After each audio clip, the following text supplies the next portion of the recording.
So now let's take a look at our first example for the course. This is example number 1. We're going to be trying to calculate a force on a charge in a given situation. Now, before I go through this example, I want to give you a heads up. This is going to get into a lot of detailed calculation. I'm going to go through this example in full detail so you get a sense of how to apply Coulombs' law in realistic situations where you might have to do a lot of vector algebra or a lot of trigonometry. In particular, we're going to start with the trig form. That might be the most familiar to you. But I want to go through this in excruciating detail to make sure we get all of our skills together so we'll be ready for the semester, because this course will definitely push all of your abilities in terms of dealing with vectors. So let's take a look at our first example. So in our first example, we're going to have two charges sitting along the x-axis. That's the beginning of the setup for this. So I'll have an x-axis like so, and I'll have my two charges, and I'm going to call this one here charge 2, and I'll call this one over here charge number 1, and charge 2 will have a charge Q2, and charge 1, oh no, actually I want to make them both of charge Q. Let's not get too complicated right off the bat. So they'll both have charge lowercase q. Next, what I'm going to do is I'm going to have a third charge sitting up here somewhere along the y-axis. So let me draw, z-axis I'm going to call it. Make that the vertical direction, the z-axis. And I'm going to make sure that my original two charges are actually at equal distances, and I'll call that distance r for reasons that will become clear in a further example in the next lecture, I believe. They'll be at equal distances r from the origin. And my third charge is going to be a charge capital Q. And as you can see then, it's sitting at a distance, which I will call z, above the center point of the other two charges. And then the question that we're going to ask for this situation then is, what is going to be the force then on this charge capital Q? That's what we'd like to address. Now, if you sit back and think about this for a little bit, how are we going to calculate this force on that charge? You realize, well, I've got now not just one charge to deal with, I've got two different charges. And your first instinct in this situation actually turns out to be correct. Your first instinct in this situation likely is, okay, I know what to do. I'm going to figure out the force from the first charge, and then I'll figure out, which is, let's imagine they're all positive for a moment. That would give a direction like so. And then I'm going to figure out the force from the second charge, which will give me a direction like thus. And then I'm going to add those two together as vectors. And that's a perfect instinct. In fact, that turns out to be correct. But notice that I say it turns out. It didn't have to be that way. Nature, it turns out, when it comes to electromagnetic forces, works in a very simple way that it didn't have to work out in this way. It turns out that there are situations, for instance, if you're looking at charges in an ionic solution, where things aren't really this simple. You'll notice we've made a key assumption here. We've assumed that the force from charge 1 onto charge Q is not interfered with at all, that it has the same value whether or not charge Q2 is there or not. In other words, the presence of charge Q2 does not affect the interaction between Q1 and capital Q. In an ionic solution, for instance, it turns out that if I have an ion here, it's going to polarize the water around it and form some kind of a shell structure in that water. And that shell structure will actually interfere with how the second charge Q2 interacts with my charge capital Q.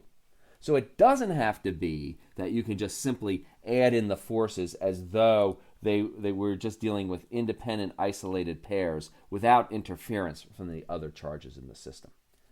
But if you're dealing with vacuum, right, just empty space and charges, it does turn out to work that way. And that is such an important principle. It has very important consequences for something known as field theory that we're going to touch on a little bit later on in this lecture. And this is such an important principle, I want to make a little bit of an aside for my example and just make sure to write that down. So this is known as the principle of superposition.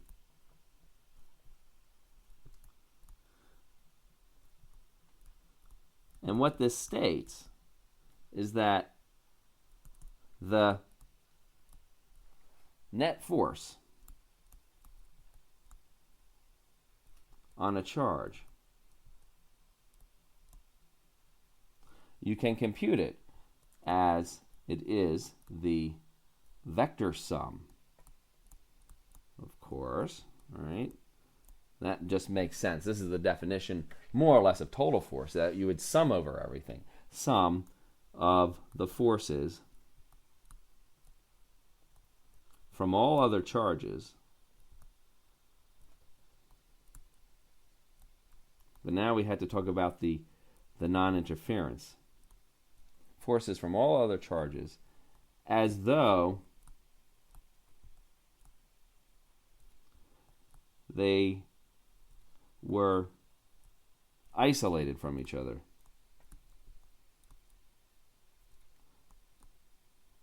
From each other without interference.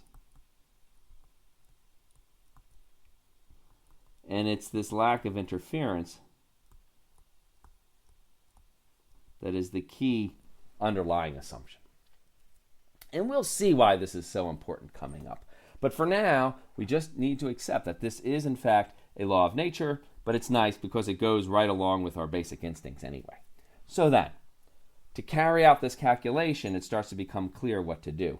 I have to now calculate what the force would be from Q1 to Q, as though this other charge weren't here, and then do the same for the other charge, and then add the results together. So let's then embark on that calculation. So to do this calculation then, I need the distance from Q1 to Q, which is going to be a dashed line here. I'll try to draw it at approximately the correct angle, something like that. And assuming that they were both positive, this force then would point upwards in this direction. And let me give a name to that. It's of course going to be a vector, F. And I'll use a superscript 1 to tell me that it's the force coming from charge 1. And finally, it's a vector, like so.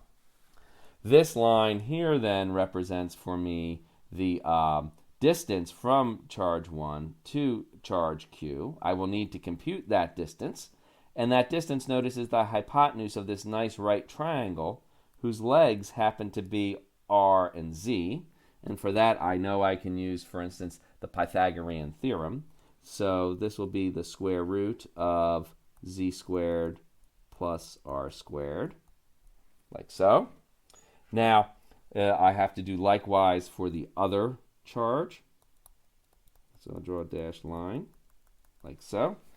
It's the length of this line again. It's exactly a congruent triangle. It's a right triangle again with sides Z and R. So this will be the square root of Z squared plus R squared. That will be my distance. And then the force acts directly along that same line. And now there's something important to notice here, right? Which is that because these two lines come in at the same angle, and we're at the same distance, the force from the other charge should be exactly symmetric version of the force from charge 1. And so I can call this then F2 vector. Very good. Now, so my job then is to take these two vectors, F1 vector and F2 vector, and to add them together to give me the total force. Now, in adding these vectors together, you've probably done this a few times now, right?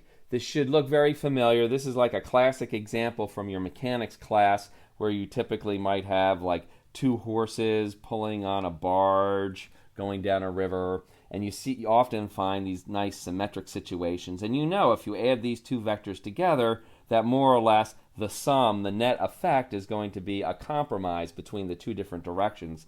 In fact, it'll exactly split the difference, and the net force we would expect when we add these vectors should be straight up. So that's sort of our instinct on how this thing turns out.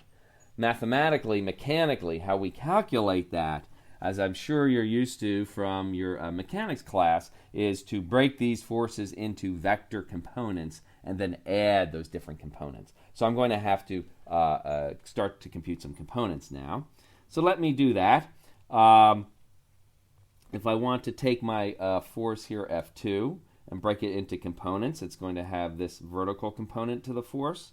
There's going to be then a horizontal component to my force, and likewise for F1, there will be both vertical and horizontal components. Now, let's then begin to compute those components. So if we think about the x components, these horizontal components, you can see from my diagram, it wasn't the best diagram, but because everything is symmetric, I think you can see that the x component of F2 will be the same magnitude as the x component of F1. The only difference is that they are pointing in opposite directions. So I know, for instance, that F1, his x component, is going to be exactly equal to F2, his x component, but with a minus sign. When I think about the vertical components, that would be the z component in this case. Those two components, as you can see, for my two vectors are exactly the same. So this, for instance, was f2x, and this line here is f2z. And on this side, that line actually is the z component of f1. That would be f1z, and this thing on this side would be f1x. So when I look at the z component of f1, notice from my diagram that it is exactly the same line segment. It is exactly the same as the z component from f2. So that's very handy. It's a nice symmetric situation. That makes things turn out very nicely for us, because then when I think about the total force, when I add these two together, the total force in the x direction, I'm going to be adding one component to another component that's exactly equal but opposite in direction. So that will give me a 0 total force in the x direction. And then the total force, its other vector component, the vector component in the z direction, is going to be the sum of these two forces. And these two forces being equal, their sum will just be twice either one of them. So I'll just pick one here at random. I guess I'll pick F1, right? So it's going to be twice F1z. Whew. Well, we're getting there, right? So now we know that indeed the total force has no x component, no horizontal component. It's straight up. And the magnitude of the force, so we know its direction. It's a vector. And we also now know its magnitude. It's twice 2f1z. So all I have to do is calculate this z component of f1, and then I will have the final computation completed. Okay, z component of f1. So here's my f1 force. It has a certain magnitude, and I just want this component of it. So I'd better compute the magnitude of that force. Let me call that just f1 without a vector sign.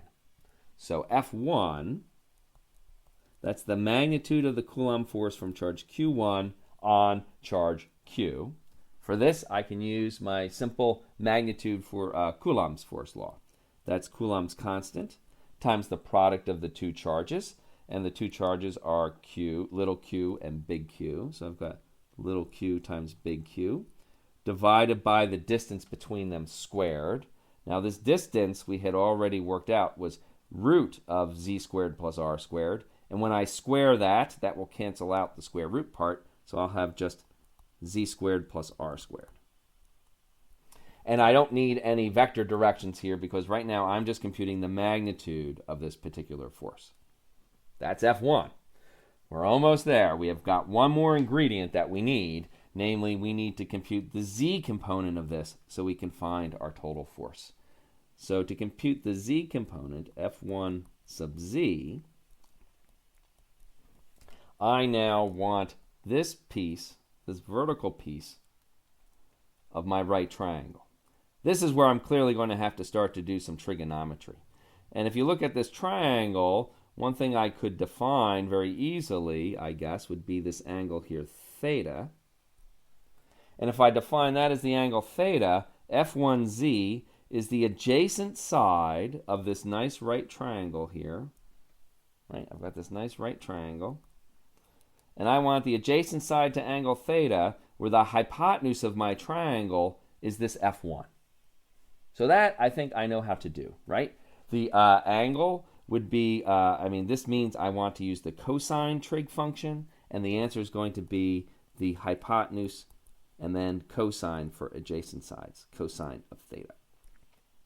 Now, if this last little trig maneuver was not immediately familiar to you, you probably right now should go back and review your trigonometry, because we will be doing a whole lot with vectors in this course, and the trigonometry is going to be important. One thing to keep in mind, if you just want to convince yourself I've written down the right formula, is solve this for cosine theta. Cosine theta then would be f1z, the adjacent, divided by f1, the hypotenuse, and that is in fact the correct definition for cosine. After a while, you do so many of these vector projections, you just begin to realize if I want a component of my vector, it's always the magnitude of the vector times the appropriate trig function, sine or cosine if I'm adjacent or opposite. So you should learn and build up an instinct just to be able to write this line down here immediately. Now, unfortunately, we're still not done. We've got all the ingredients here, except we now have introduced our own variable theta. And you can't give a result in terms of variables that you just make up yourself, right? Otherwise, you could say, I'm going to call the answer the variable a and just give my answer as a. You can't make up your own variables. We are given the r's and the z's and the q's, but not this theta. So we have to convert, and this is the last key step, we have to convert this angle theta into something in terms of the geometry that's given to us. And that's really kind of our hint here, how to get at what that theta is. The directions of these forces ultimately are determined by the geometry of the locations of the charges. So I want to take the angle that's now relating these different forces to an angle relating the different sides of these triangles, and you can see that relationship comes across directly from these two intersecting lines. Because if this is angle theta on this force triangle, because the force has to line up with the directions, right? Then the distances between the arrangement of the charges, then that theta actually equals this angle theta down below here. And this then becomes extremely handy and useful because this angle theta, that cosine I know, because from this triangle I know the adjacent side and the opposite side. So f1z is f1 times cosine theta, where theta, cosine of theta is something that I know. Cosine of theta, in this case, is just the adjacent side to this angle, which is z, divided by that hypotenuse, which was square root of z squared plus r squared. Perfect. So, at last, we have all of the key ingredients then. We can now write down our answer. So, I've got pretty much filled up this frame of the diagram. So, let's just pan down a little bit and write down our final answer for our example. So, notice this principle of superposition. This was a little bit of an aside that we took in the middle of our calculation. But the final result of our calculation now, we can write down. So, that's going to be f for Q. And now I just want to give you some tips on how to organize your writing down of a final answer. You see, we have to do a lot of substitutions of different results into other different results, but it really helps to organize how you write things down to save on your writing. So I want to kind of lead you through that. So let's see here. So the final force, Q, points in a certain direction. It's a vector. So the first thing I want to do is write down that direction so I don't forget it. That direction we decided from looking at the symmetry of the situation was simply in the z direction. It points straight up.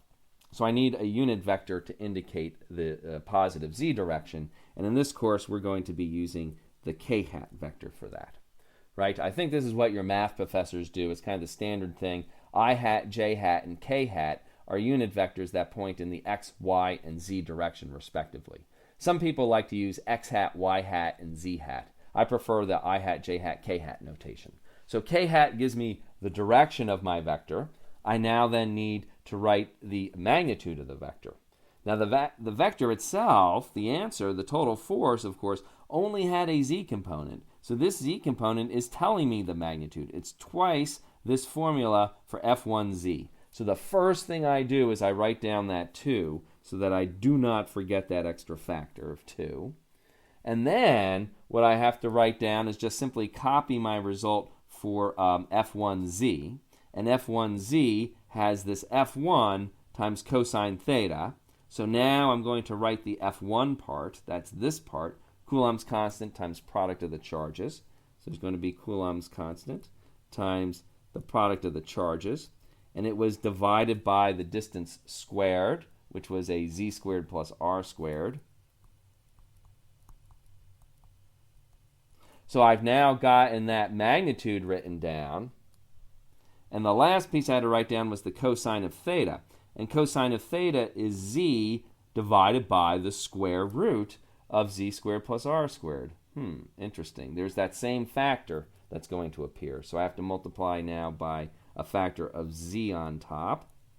And then I have to divide by the square root of z squared plus r squared. So this square root z squared plus r squared will combine with this z squared plus r squared. So I have the same quantity times its own square root, which would mean it'd take it from the first power plus the 1/2 power, will make it a net of 3/2 power.